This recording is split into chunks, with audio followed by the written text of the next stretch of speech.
हरि ओम हरि ओम हरि हरि ओम हरि ओम। स्वस्ति श्री गणेशाय नमः। ओम श्री सरस्वती नमः। ओम श्री वेदपुरुषाय नमः। ओम श्री मातृ पितृचरणकमलेभ्यो नमः। ओम श्री गुरुचरणकमलेभ्यो नमः। ओम समस्त कुलदेवता चरणकमलेभ्यो नमः। ओम समस्त पितृदेवता चरणकमलेभ्यो नमः। कृष्णं नारायणं वन्दे कृष्णं वन्दे व्रजप्रियं कृष्णं द्वैपायनं वन्दे कृष्णं वन्दे प्रीतासुतं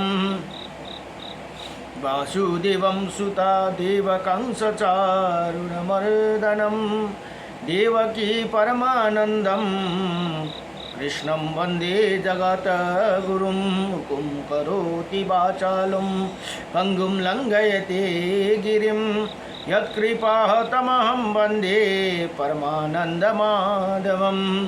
कस्तूरितिलकं ललाटपटले वक्षस्थले कौस्तुभं नासाग्रवरमौक्तिकं करतले वेणुकरे कङ्कणं सर्वज्ञहरिचन्दनसुललितं कण्ठे च मुक्तं बलि गोपास्त्रीपरिवेष्टितो विजयते गोपालचूडामणिः। वंशी विभूषितकर्णं नवनीरदाभात पीताम्बरदारुणाभिमा फलधरुष्टः पूर्णेन्द्रसुन्दरमुखः अरविन्दनेत्रात् कृष्णात् परं किमपि ततो अहं न जानीहि। सच्चिदानन्दरूपायं विश्वोत्पत्यादिहेतवे त्रापत्राय विनाशायं श्रीकृष्णाय वयं नमः। ॐ कृष्णाय वासुदेवाय हरये परमात्मने प्रणतक्लेशनाशाय गोविन्दाय नमो नमः। जय जय श्री राधारमण। मेरी स्वामिनी मैं राधे जो की दास जन्म जन्म दीजियो मोहे श्री चरण को बास जन्म जन्म दीजियो मोहे श्री वृंदावन को बास। जय जय राधारमण हरि जय जय नवल किशोर जय जय गोपी चितचोर प्रभु जय जय माखन चोर। जन्म जन्म दीजियो मोहे श्री चरण को बास जन्म जन्म दीजियो मोहे श्री वृंदावन को बास। नारायणं नमस्कृत्यं नरं चैव नरोत्तमं देवीं सरस्वतीं व्यासं ततो जयमुदीरयेत्। हरि ओम श्री परमात्मने नमः। गुरुर्ब्रह्मा गुरुर्विष्णु गुरुदेव महेश्वर गुरु साक्षात् परम ब्रह्म तस्मै श्री गुरुदेव नमः। ओम अखंडमंडलकारकं व्याप्तायनं चराचरं तत्पदं दर्शितं येनं तस्मै श्री गुरवे नमः। हरि ओम गुरु कई चरण मेरो काशी प्रयाग सदा चरण को बास मिलो ब्रज रस को मुरली धुन त्यो मनमा सदा मेरो गुंजी रहो। गुरु कई चरण मेरो काशी प्रयाग सदा चरण को बास मिलो। गुरु कई चरण को चरण अमृतले सकल शरीर यो भीजी रहो। कृष्ण नाम को माला जपी जपी राधा नाम को माला जपी जपी अंत समय माँ प्राण छुटोस। गुरु कई चरण मेरो काशी प्रयाग सदा चरण को बास मिलोस। प्रेम कुबाती भन्न सकूं प्रभु। ज्ञान को ज्योति बलिरहो भक्ता हमी, प्रभु का दासी भक्ता हमी चरण कदासी। कृपा दृष्टि सदै रही रहो, गुरु कै चरण मेरो। काशी प्रयाग सदा चरण को वास मिलो। नमो भगवते वासुदेवाय। स्तोत्र बलिमा महत्वपूर्ण स्तोत्र जब श्री विष्णु अष्टविंशति नामं स्तोत्रम भनेर श्री अर्जुनोवाच किं नृणामिं शस्त्राणि जपते च पुनः पुनः यानि नामानि दिव्यानि तानि चाक्षुषा केशव।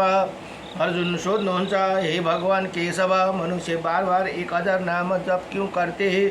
आपका जो दिव्य नाम है उनका वर्णन कीजिए भनेर यहाँ भन्नुहुन्छ। भगवान कृष्ण भन्नुहुन्छ, श्री भगवान उवाच मत्सं कुर्मं वरां च वामनं च जनार्दनं गोविन्दं पुण्डरीकाक्षं माधवं मधुसूदनं पद्मनाभं शास्त्राक्षं वनमाली हलायुधं गोवर्धनं हरिकेशो वैकुण्ठं पुरुषोत्तमं विश्वरूपं वासुदेवं रामनारायणं हरिं दामोदरं श्रीधरं च वेदंगं गरुडध्वजम् अनंत कृष्ण गोपालं जपते नास्ति पातकं गावं कोटिप्रदानस्य अश्वमेधस्य च कन्यादानं शास्त्राणं फलं प्राप्नोति मानवम्।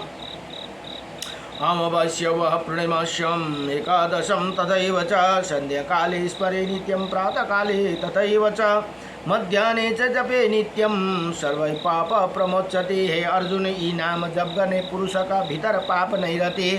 उसले 1 करोड गौदान गरेको, 100 अश्वमेध यज्ञ और 1000 कन्यादान गरेको फल प्राप्त गर्दछन्।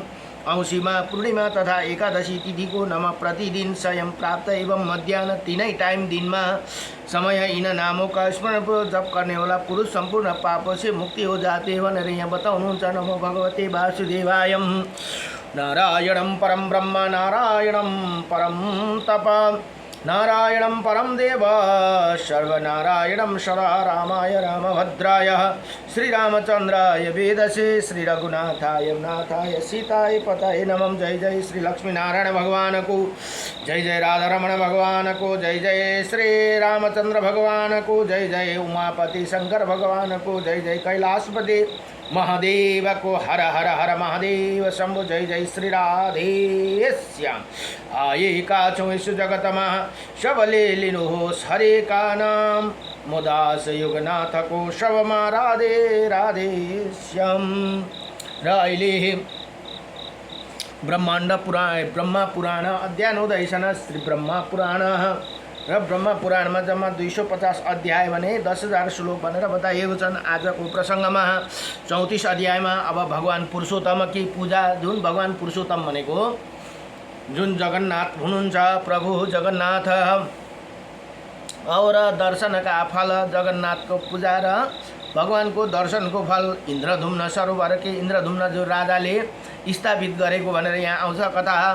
सेवन की विधि इन्द्रधुम्न सरोवर का सेवन की विधि एवं महिमा का वर्णन तथा ज्येष्ठ महीना भनेको ज्येष्ठ महीना की पूर्णिमा को दर्शन का महत्व भनेर यहाँ बताउनुहुन्छ। अब यहाँ ब्रह्माजी भन्नुहुन्छ ऋषिमुनिहरूलाई, हे ब्रह्मा जी कहते हैं उपयुक्त प्रकार से भक्तिपूर्वक भगवान पुरुषोत्तम की पूजा करके उनके चरणों में मस्तक झुकाए। इसके बाद समुद्र से प्रार्थना करे, सरिताओं के स्वामी तीर्थराज अब संपूर्ण भूतों के प्राण और योनि है आदा आपको नमः प्रणाम। हे अच्युत प्रिया, मेरी रक्षा कीजिए। इसी प्रकार उत्तम क्षेत्र समुद्र में स्नान करके तथा तट पर अविनाशी नारायण की विधि पूर्वक पूजा करके बलराम श्री कृष्ण और सुभद्रा का प्रणाम करे भनेर यहाँ बताउनुहुन्छ। यो जगन्नाथ प्रभु जगन्नाथ भगवानमा जो बलराम बलभद्र श्री कृष्ण र सुभद्रा नाम गरेर 3 जनाको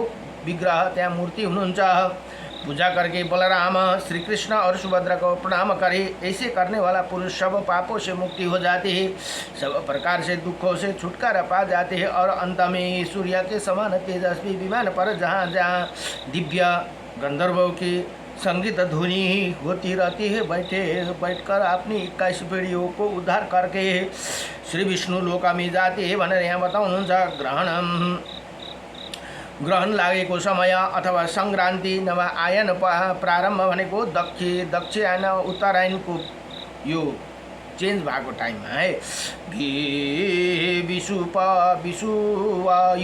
युगादि तिथियाँ व्याप्तिपात तक्षि तिथि छ। अषाढ कार्तिक तथा महीना कुन माने अषाढ़ कार्तिक तथा माघ की पूर्णिमा और अन्य शुभ तिथियों में जो वह ब्राह्मणों को दान देते वो अन्य अन्य तीर्थों की अपेक्षा 1000 गुना फल पाते हैं भनेर यहाँ बताउनुहुन्छ। जहाँ भगवान जगन्नाथ प्रभु हुनुहुन्छ। यी पुरुषोत्तम क्षेत्र भनेर जगन्नाथपुरी उड़ीसामा पर्दछन्। जो लोग यहाँ विधि पूर्वक पितरों को पिंड दान करते हैं उनका पितर अक्षय तृप्त लाभ करते हैं। इसी प्रकार मैंने समुद्र में स्नान करने का उत्तम फल बताया, वही सब पापों को दूर करने वाला पवित्र तथा इच्छा अनुसार सब फलों को दाता है भनेर यहाँ बताउनु छ। ये पुराण रहस्य नास्तिका को नहीं बतलाना चाहिए। भूतल में जितने तीर्थ नदियाँ और सरोवर यो सब समुद्र में प्रवेश करते हैं भनेर यहाँ बताउनु छ। इसीलिए वो सबसे त्यहाँको जुन समुद्र छ त्यो सबसे श्रेष्ठ है भनेर यहाँ सरिताओं का स्वामी समुद्र में है मस्तक स्वामी समुद्र समस्त तीर्थ का राजा है, वही सब तीर्थों में श्रेष्ठ और समस्त इच्छित पदार्थ को देने वाला। जैसे सूर्योदय होने पर अंधकार को नाश हो जाते हैं, उसी प्रकार तीर्थ राजा समुद्र में स्नान करने पर सब पापों का क्षय हो जाते हैं। जहाँ साक्षात भगवान नारायण का निवास स्थान है, उसी ही तीर्थ राजा समुद्र के गुण का वर्णन कौन कर सकते हैं। बने 99 करोड़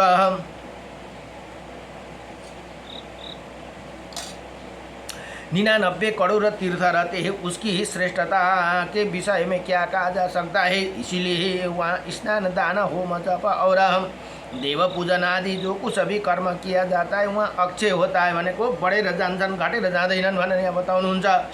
वहाँ से ही उस तीर्थ में जाए जो अश्वमेध यज्ञ के अंगों से उत्पन्न हुआ,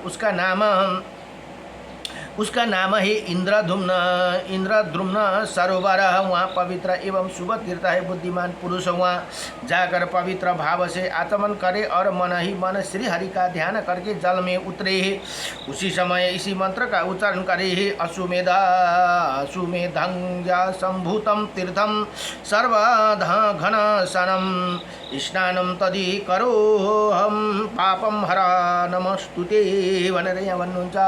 अश्वमेध यज्ञ के अंगों से प्रकट हुए तथा संपूर्ण पापों को विनाशक तीर्थ आज मैं आपके जल में स्नान करता हूँ, मेरे पाप हर लो, मेरे पाप को हर लो, आपको प्रणाम है भनेर यहाँ बताउनु। इसी प्रकार उच्चारण करके विधि पूर्वक स्नान करे और देवता ऋषियों पितरों तथा अन्य लोगों को तिल जल से तर्पण करे, आचमन करे, फिर पितरों को पिंड दान दे। अब पुरुषोत्तम का पूजा करे। ऐसे करने वाला मनुष्य 10 अश्वमेध यज्ञों का फल प्राप्त करते हैं और ये 7 पीढ़ियों ऊपर और 7 पीढ़ियों नीचे के पुरुष को उद्धार करते हैं। इच्छा अनुसार गति वाले विमानों के द्वारा विष्णु लोका में जाते हैं। इसी प्रकार 5 तीर्थों का सेवन करके एकादशी को उपवास करे। जो मनुष्य ज्येष्ठ की भनेको ज्येष्ठ महीना को पूर्णिमा को भगवान पुरुषोत्तम का दर्शन करता है, त्यहाँ जुन भगवान पुरुषोत्तम को दर्शन गर्नु चाहिँ ज्येष्ठ महीना को पूर्णिमा को दिन गर्नु चाहिँ सबसे उत्तम भनेर मान्यो है। जहाँ भगवान जगन्नाथ को दर्शन गर्नका लागि भगवान पुरुषोत्तम का दर्शन करने हैं, ये पूर्वत फल का भागी होकर परम धाम को जाते हैं भनेर यहाँ बताउनु। जहाँ से पुनः उसका लौटना नहीं होते।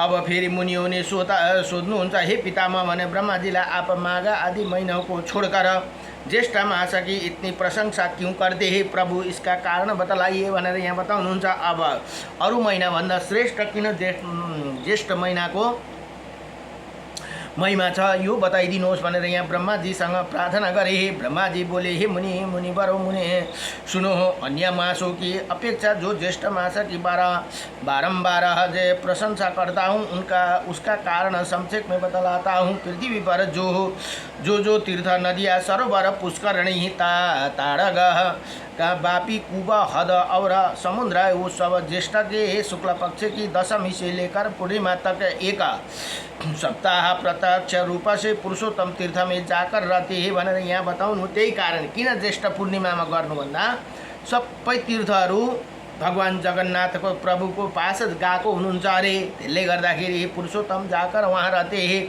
ये उनका दर्शन पुरुषोत्तम तीर्थ में जाकर रहते हैं, यहाँ उनका सदा का नियम है। इसीलिए वहाँ स्नान दान देव दर्शन आदि जो भी कुछ पुण्य कार्य उस समय किया जाता है वो अक्षय होते हैं भनेर यहाँ बताउनुहुन्छ। सारा तीर्थहरू आएर भगवानको त्यतिखेर उहाँहरूले भगवानलाई प्रार्थना गर्नुहुन्छ अरे। हे दिज बरो ज्येष्ठ मास के शुक्ल पक्ष की दशमी तिथि ही 10 पापों को हरते हैं, इसीलिए वो 10 उसे दशहरा कहा गया है भनेर यहाँ बताउनुहुन्छ। और उसी दिनों को जो लोग अपनी इंद्रियों को बस में रखते हुए श्री कृष्ण बलराम और सुभद्रा माता को दर्शन करते हैं वो सब पापों से मुक्ति ही श्री विष्णु लोक में जाते हैं। उत्तरायण और दक्षिणायन का आरंभ के इस दिन पुरुषोत्तम बलराम और सुभद्रा माता के दर्शन करने वाला मानव वैकुण्ठ धाम को जाते। हेर्नुहोस् त केही गर्नु पर्दैन, त्यहाँ गएर हामीले यसो हाम्रो शिर निहुर्यौँ, हामीले दर्शन मात्रै गऱ्यौँ भने पनि भगवानको पासमा जान पाइन्छ भनेर यहाँ बताउनुहुन्छ। जो मनुष्य फाल्गुन की पूर्णिमा के दिन एक चित्त हो पुरुषोत्तम श्री गोविंद को झूले पर अब फागुन महीना में झूले पर विराजमान देखता है, वही उनके धामों में जाते हैं। विष्णु विषुप योग के दिन विधि पूर्वक पंच तीर्थ विधि का पालन करके जो श्री कृष्ण बलराम तथा माता सुभद्रा का दर्शन करते हैं वो सब पापों से मुक्ति ही विष्णु लोक में जाते हैं। वो जो वैशाख कृष्ण तृतीया को चंदन चर्चित श्री कृष्ण का दर्शन करते हैं वही विष्णु धाम में जाते हैं। ज्येष्ठ नक्षत्र से युक्त ज्येष्ठ मास के पूर्णिमा के दिन जो श्री पुरुषोत्तम का दर्शन करता है वो अपनी 21 पीढ़ी है, आफूले मात्र हैन उसले 21 पीढ़ी भनेको आफ्नो मावली तरफ आफ्नो पत्नी तरफ सबै 21 पीढ़ीलाई उद्धार गरिदिन्छ भनेर यहाँ बताउनुहुन्छ। उद्धार करके श्री विष्णु लोक में जाते हैं भनेर यहाँ बताउनु भयो। जिस दिन राशि और नक्षत्र के युग ज्येष्ठा की पूर्णिमा हो उसी दिन यत्न पूर्वक श्री पुरुषोत्तम तीर्थ में पहुँचाना चाहिए। ज्येष्ठ माँ ज्येष्ठी है पर्व के दिन श्री कृष्ण बलराम तथा सुभद्रा का दर्शन करके मनुष्य 12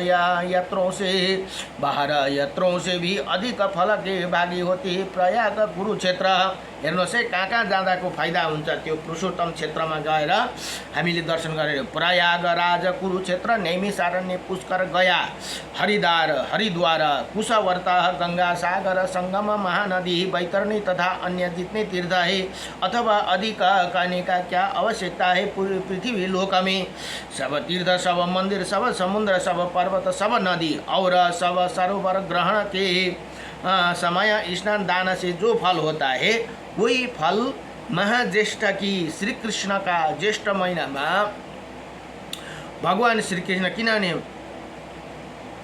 महाज्येष्ठ की श्री कृष्ण का दर्शन करने मात्र से मनुष्य पा लेते हैं। यो सबै तीर्थ घुमेको फल चाहिँ ज्येष्ठ महिनामा भगवान जगन्नाथको दर्शन गर्यो यदि भने त्यो फल सबै यहाँ पाउँदछन्। अतः माँ ज्येष्ठ की सर्वथा प्रयत्न करके पुरुषोत्तम तीर्थ को यात्रा करना चाहिए।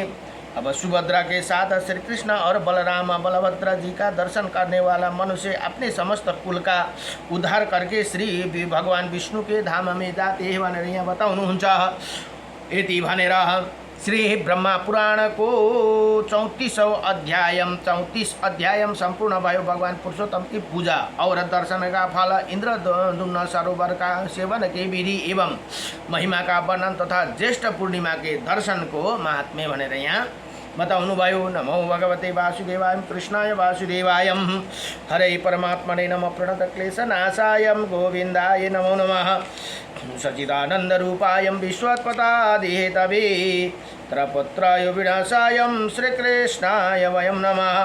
श्रीकृष्ण गोविन्द हरे मुरारी हे नाथ नारायण वासुदेवम् अनन्त वैकुण्ठ मुकुन्द कृष्ण गोविन्द दामोदर माधवेति। नमो भगवते वासुदेवाय।